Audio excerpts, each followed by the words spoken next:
Combatants are back for another one for UFC Auckland. We got Brad Riddell versus Magomed Mustafaev.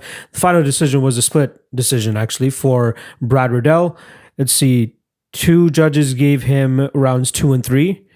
And then it seemed unanimous throughout. For the judges, it was actually 10-9 for Mustafaev in round 1, which is one of the more highly contested rounds. So 52% of fans believed Mustafaev won round 1, 10-9, and then 51% of fans believed Mustafaev won round 2.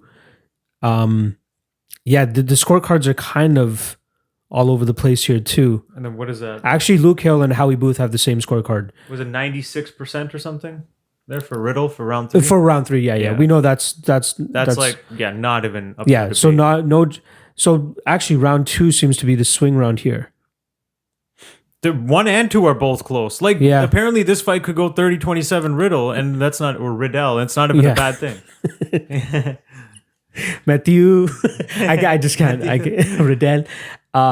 But yeah, but it seems like round one and 2 were the most highly contested. So we'll watch those ones, give our thoughts on it first. I didn't watch it close enough to give a legit score, but Tony thinks that he believes Riddell won this on first watch. Yeah, well, and he wasn't watching it the closest. I'm not going to pretend like I was intently watching this either. Exactly. It's kind of like, based on what I kind of hear at times tuning out, this and that, and I thought it was pretty. I remember round 3, and it was a Riddell clearly overwhelming him. I think I started tuning back in towards the end of the fight. Maybe not all of round 3, but yeah, it felt like, okay. I didn't watch rounds 1 and 2 with the most intent on wanting to score it.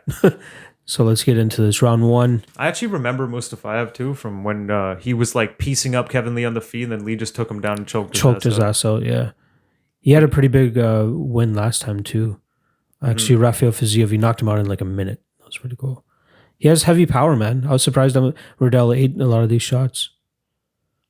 This guy looks like Lando Venata. And the other guy looks like the guy from No Country for Old Men. Yeah. Yeah. Okay, that was a good leg kick and then overhand right return by Riddell. It's so even for the first one. Yeah. Oh, okay. It ain't even no more. Yeah. Actually, you know what? This round's coming back to me now. Oh, yeah. It's coming back to me now. And then Mustafaev just controls him a lot. Yes. So he gets clipped. Now let's see how much damage. Why the fuck was that not coming up? Let's see how much damage he actually landed on him following up after he dropped him. So Riddell drops him with the right hook. With the right. And now he's on top. Mustafaev is actually holding him. So he's got underhooks. He's got them.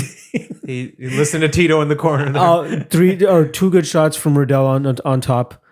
Mustafaev's doing a pretty good job in terms of he's definitely the better grappler. Okay, he's going for a hook. leg lock or heel hook. Okay, he's turned it into a heel hook attempt, so he's not taking any damage, and now Riddell is forced to defend. There's no danger here. Okay. And they're back to the feet with Mustafaev pushing Riddell up against the cage. Riddell up against the cage. Okay. I love how we had the light bulb moment at the exact same time. Oh, I remember why this was close. I remember thinking at the end, okay, Riddell should get that because he dropped him, but I don't know. Let's see what the control, effective grappling Mustafaev is able to implement. So he did just drag Riddell to the ground, but who just popped right back up. Yeah. He's just holding Riddell's back, landing some knees to the thigh right now. Nice. These are some decent knees. Okay, just landed a couple. Riddell's just defending, just trying to get this guy's hands separated from his waist. Okay, Mustafaev drags him back, kind of a little bit of a takedown. Yeah, I guess you count it as such, but Riddell's right back up to his knee. Getting in one hook? Yep, getting in a hook. Not anymore. Good knees to the thigh. He's staying on it. He's staying on it because he's not letting go of that body lock. Yeah. So he dropped him and landed maybe 3 to 4 good shots. Decent knee to the head. Okay, that one totally missed. So since then, Mustafaev is definitely winning this round. Now it's the whole point is does it negate it? Okay, these are some decent, knees to the thigh, but they're not. I'd say they're consistent and effective enough though. Considering how much he's okay, these are good landing strikes. Good strikes. He landed 2 good strikes there. He's got Riddell against the cage, pinning him against the cage.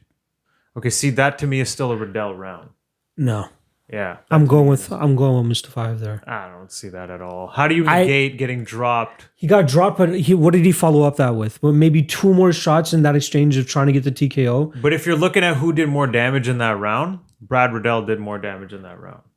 And what's the number one criteria? It's like I'd say the amount of I still believe that the amount of damage that Mustafaev was able to sustain throughout there was largely that 3 no minutes, damage. that was like solid 3 minutes of sustained controlling and damage. Couple those together, I think that's more than getting dropped once and only getting landed on another 2 more effective times. But what Mustafaev did in terms of damage was nowhere near enough to negate what, like, in terms of damage, if you just look at damage, number one criteria. I feel like he was throwing a knee maybe every 5 to 6 seconds in those exchanges. But I think the fact that even Riddell, he got off the cage within the first, like, if the round rode out with him in a bad position, fine, but he even got out of that position and he clearly did the most damage with that knockdown.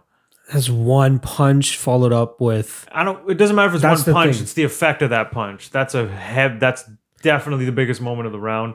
Followed by 2 effective enough to allow the other guy to come back for the next 3 minutes and control you. And he controlled him with good wrestling and decent enough strikes to keep his activity going. Where the ref didn't even have to separate them because he was staying active enough too with his striking. That's another thing to take into round. Oh yeah, we'll do this. But no, if I'm just looking at in terms of damage, who came out of that round more hurt? Who got hurt more? It's Mustafaev. All right. We can agree to disagree here. Yeah, I'm definitely 10-9 Riddell. Riddell, yeah. Round 1. 10-9 Mustafaev. Round 1.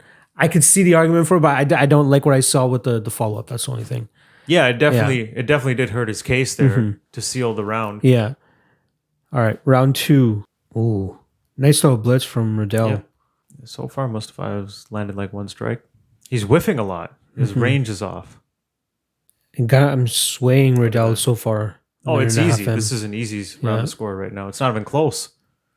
Nice Mustafaev's just been whiffing. He's landed 2 good strikes this whole round right now. Riddell's landed a handful. And he's walking him down. Like, yeah. Oh, that was a good uppercut, though, by Mustafaev. But then I think Riddell landed some pretty good shots there, too. Okay, that was a good straight right and uppercut. Yeah. Oh, that was a nice overhand right by Mustafaev. He might have got clipped a little on the counter. Yeah. But he definitely got the better of that exchange. Oh, yeah. Body kick by Riddell. Oh, nice. That was a very even exchange, but... No, I don't think so at all. Okay, Riddell landed some good shots there, too. I think Riddell landed three good bombs. Mustafaev landed about 4 decent shots. That was pretty even. Good body kick. Then counter with a body, like a hook to the body. Oh, then a body kick by Riddell. Take down by Mustafaev. Takes him down. Riddell's immediately moves back to the cage. All right, similar position of round 1. He's just holding him by the waist. He's landed like 1 good knee, trying to get a hook in now. He's just pushing. Yep. Now Mustafaev's just holding Riddell against the cage. Now going for a single leg. Gets Riddell's butt to the ground, holding on to his legs. Riddell's the one landing. Yeah, Riddell's actually landed 2 peppering shots. Gets back up. Body lock again by Mustafaev. These are barely strikes. That one was decent. That one was decent. But yeah, before it's more just like lifting your legs.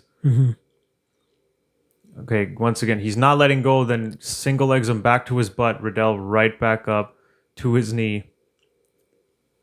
They're just stuck in this position of him just body locking him and kind of on his back a bit. And Riddell just can't get his hands separated. And Riddell lands a couple there. See, damage-wise, I still think Riddell won. That's Riddell round. Mustafaev is just holding at the end. He's doing nothing. He initiated the clinch position around the 2-minute mark with 2 minutes left. And he was clearly soundly losing the round up to then anyway. Yeah. And that did no damage with his position. Did way less damage than he did in that first round with the similar positions that they were in. That's Riddell round. I have it 30-27 Riddell, but I guess 29-28 29-28 seems like a perfectly... if anything, it's probably the more popular score. But yeah, I would go 1, 2, and 3 Riddell. The 2 judges. Yeah, all 3 judges gave us right the first round. Yeah, the 2 judges that I agreed with were the ones that were the deciding factors here. It was round 1 and the judge's opinion. Round 2 was the deciding round, I guess, for them. Even though I thought There's not one 30-27 there. There's a couple of 30-27s in terms of media scoring. Yeah. No, I look, I get it with round one, but for me, it's like damage first. Damage first. But yeah, I can totally get it because that was quite a bit of control. As close as those fights were, that one was actually a fun one to break down, just due to like even the first round, the discrepancy in terms of my arguments for the grappling and consistent damage compared to your effective striking argument. It's a good thing to have, and I think that's where we get the differences. But the interesting part here is the fact that all three judges actually gave it to Mustafaev. This round is like, it walked that fine line for me, where it's like, okay, at what point does control overtake getting dropped? Like, how much does it take to negate that? Control plus damage, not just control. That's what I'm trying to say. A little bit of damage, enough damage to couple with it. That's what I'm trying to say. Fair enough. There is definitely a good argument. But one thing that this fight also illustrates is the problem with the 10-9 must system, because you can conceivably give this fight to Mustafaev, but if you're watching this as a fight, it's pretty clear Brad Riddell won that fight. Oh, for sure. But there's actually an argument to be made for Mustafaev winning this, which is kind of... well, at least the right person won, in our opinion. Regardless, even though we have different scorecards, I got it 29-28. He got it 30-27. Fun fight, actually. I wish I kind of paid more attention live, but whatever, it's all good. All right, make sure you guys check out the other episode that we did with the main event, obviously, Paul Felder and Dan Hooker. And then we're going to be doing a quick combative stories for you guys as well. And we'll see you guys next week. Later.